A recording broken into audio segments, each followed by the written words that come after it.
Hello friends, तो आपका एक बार फिर से स्वागत है हमारे YouTube channel study with LR में।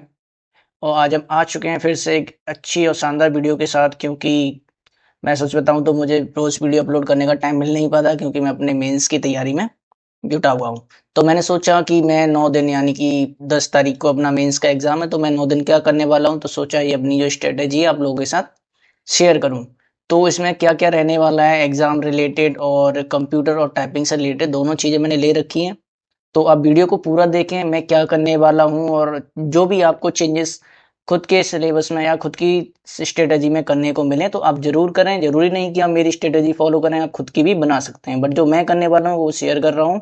और अगर आपको अच्छी लगे या आपको लगे कि आपके लिए कुछ हेल्पफुल थी, तो आप एक बार कमेंट जरूर करें, ठीक है। तो क्या रहने वाला है इस 9 दिन की स्ट्रेटेजी में। देखिए, सबसे पहले हमको पता है कि जो एग्जाम है वो 3 टाइप में आता है, ठीक है। सबसे पहला वही मैथ रहता है, ठीक है। मैथ सेक्शन 1 में क्या आता है, मैथ और रीजनिंग, मैथ एंड रीजनिंग, ठीक है।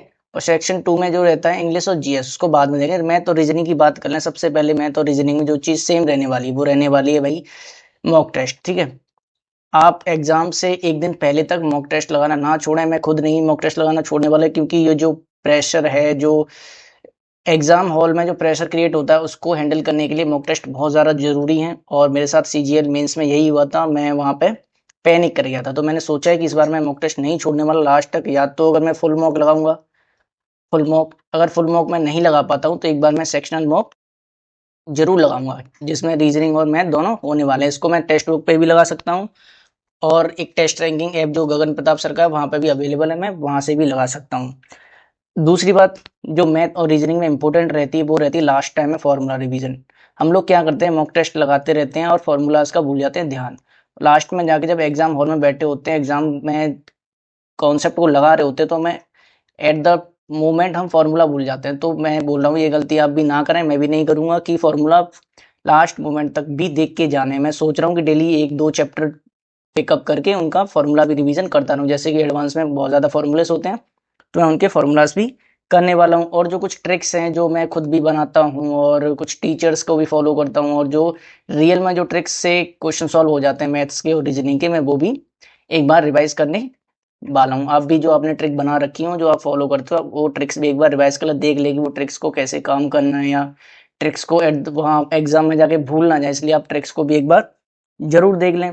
रीजनिंग के लिए जो इम्पोर्टेंट चीज़ रहने वाली है वो है वीक एरियाज, क्योंकि मैंने देखा है कि रीजनिंग में कुछ इंपॉर्टेंट टॉपिक्स होते हैं जो सीएचएसएल में आते हैं, ठीक है, लेकिन सीजीएल में नहीं आते। तो वो एक बार आप चूज जरूर कर लें। आपने मॉक टेस्ट लगाए होंगे, एनालिसिस किया होगा, तो आपको पता होगा ऐसे कौन से टॉपिक निकल के आते हैं। मेरे हिसाब से तो एक तो क्लॉक निकल के आया था, एक कैलेंडर निकल के आया था, ठीक है।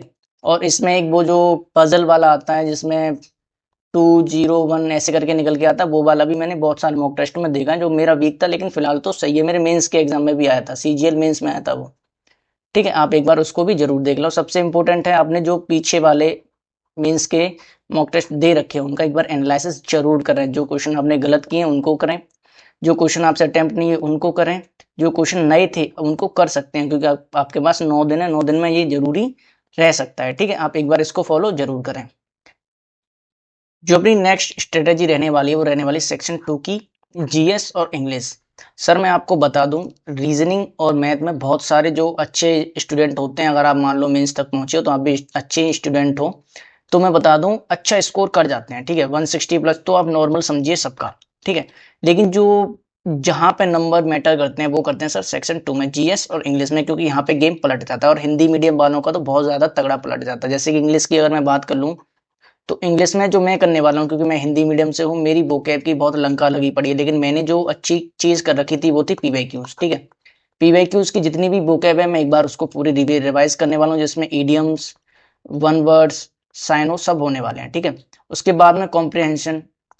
ये कॉम्प्रिहेंशन में मैंने टेक्स्ट बुक में एक चीज़ देखी है कि टेक्स्ट बुक में कुछ कॉम्प्रिहेंशन तो ईजी देता है, कुछ हार्ड दे देता है। तो मैंने क्या चूज किया है कि पीवाईक्यूज की जो मेंस में कॉम्प्रिहेंशन प्री में और मेंस में जो कॉम्प्रिहेंशन आ रखे हैं, मैं उनको ट्राई करूंगा, जिससे कि मुझे कॉन्फिडेंस भी बना रहे। और आप भी उनको जरूर ट्राई करें, क्योंकि कॉम्प्रिहेंशन है जो बहुत अच्छा रोल निभाएगा, एक क्लोज टेस्ट और एक पैसे जरूर जरूर ही आएगा, ठीक है।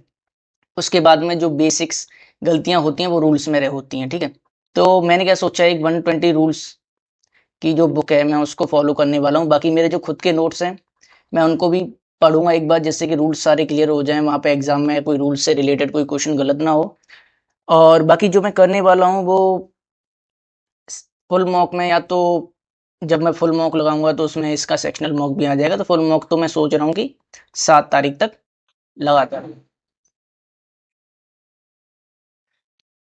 और यही मैं आपको बता दूं, जो जीएस में रहने वाला है, जीएस काफ़ी 60 नंबर की आती है, और आई थिंक मेंस में मैंने इजी लेवल की देखी है, जिसमें करंट अफेयर भी काफ़ी इजी लेवल की आती है। तो करंट अफेयर 6 मंथ अगर आप मंथली कर पाएँ तो आप एक बार इसका रिवीजन कर लें, अगर आपने नोट्स बना रखे हैं तो उनसे पढ़ लें।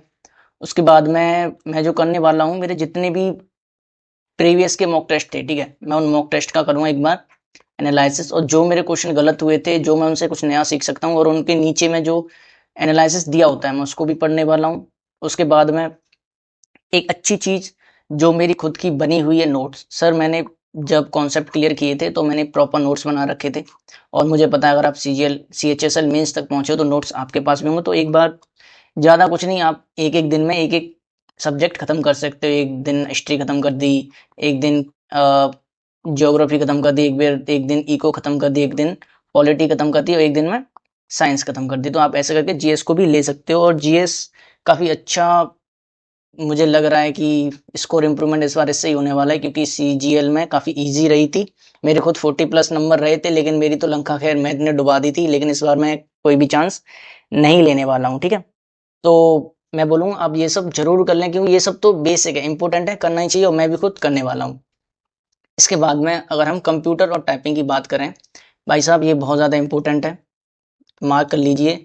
क्योंकि जो सीजीएल मेंस में कंप्यूटर ने लंका लगाई है, मुझे लग रहा है कहीं सीएचएसएल में ऐसा ना हो जाए। तो एक बार मैं आपको बताऊं, एक शिवम गुप्ता सर करके आरडब्ल्यूए के टीचर हैं, उनकी 24-25 वीडियो पड़ी हुई हैं। मैं एक एक दिन में 4-4 5-5 देख रहा हूँ, मेरा रिवीजन भी हो रहा है, कुछ नया सीखने को भी मिल रहा है, मैं कंप्यूटर को मिस इस बार नहीं कर रहा हूँ। और दूसरी बात रही टाइपिंग की, तो टाइपिंग भाई देखो, इसमें ये सीजीएल की 27 वर्ड पर मिनट वाली नहीं है, ये रहने वाली है 35 वर्ड पर मिनट वाली। इसमें उंगलियां भी थक जाती हैं और परेशान भी बहुत हो जाते हैं। तो मैं आपको बताऊंगा, अगर रिपीटर हो या आपकी 27 पर वर्ड पर मिनट थी, आपने सीजीएल की टाइपिंग दे रखी है, तो आप 1 आवर जरूर दें टाइपिंग को। मैं खुद 1 आवर दे रहा हूँ। और अगर आप फ्रेशर हैं, अगर आप पहली बार टाइपिंग कर रहे हैं, आप सिर्फ सीखें टाइपिंग, तो भाई 2 घंटे टाइपिंग को जरूर दें, क्योंकि अगर यहाँ पे फेल हुए तो आप पीछे कितना भी स्कोर कर दो आप फेल ही रहेंगे, ठीक है। तो ये कंप्यूटर जो है वो, पहली बात तो ये भी क्वालिफाइंग होने वाला है, बट मुझे नहीं लगता, पिछली बार जो मेंस में हुआ है कि भाई सीजीएल में कि बंदों के 360 330 इतने नंबर हैं, और सर कंप्यूटर में वो फेल हो गए हैं। तो इस बार कंप्यूटर पर रिस्क नहीं लेनी है, मैं खुद रिस्क नहीं ले रहा हूँ, टाइपिंग भी अच्छे से करनी है। तो मैं एक चीज बता दूं जो सबसे इंपॉर्टेंट रहने वाली है पूरे ओवरऑल, वो रहने वाला है एनालिसिस। फुल मॉक अगर आप दे रहे हो तो उसका एक बार एनालिसिस जरूर करें। आपके पास 9 दिन भी हैं, 9 दिन में कुछ भी नया सीखने का ट्राई ना करें। जो आप सीख सकते हैं, जो आप रिवीजन कर सकते हैं, वो मॉक के हिसाब से रिवीजन करें। और मैंने तो काफ़ी सारे सीएचएसएल के भी 15-20 मॉक टेस्ट दे रखे हैं, और सीजीएल के भी 30-35 दे रखे हैं। तो मैं तो इन 9 दिन में इनको भी करने वाला हूँ, जो क्वेश्चन मेरे छूटे थे, जो क्वेश्चन रॉन्ग हुए थे। तो अगर आपने भी ऐसे कोई मॉक दे रखे हैं तो उनको जरूर करें। और मैं एक अच्छी चीज़ बताऊँ, आप लोग जो क्वेश्चन आपसे गलत हो जाते हैं, ठीक है, रॉन्ग क्वेश्चन, जो क्वेश्चन नॉट अटेम्प्टेड हो जाते हैं, तो आप उनको क्या कीजिए, सेव कर लीजिए ये, ठीक है। सेव से क्या होता है कि आप सारे क्वेश्चंस का एक कलेक्शन बन जाता है, जिससे कभी आपको अगर जरूरत पड़ती है कि अब हमें क्वेश्चन चाहिए, तो हार्ड हार्ड क्वेश्चन कहाँ मिलेंगे, जो क्वेश्चन हम कर चुके हैं वो तो कर ही चुके हैं, हार्ड हार्ड क्वेश्चन वो एक सेव सेक्शन में मिल जाता है। तो आप ये जरूर कीजिए, ठीक है। तो बताइए आपको कैसी लगी मेरी स्ट्रेटेजी इसमें, अगर आपका कोई सजेशन हो तो जरूर दीजिए। Thank you.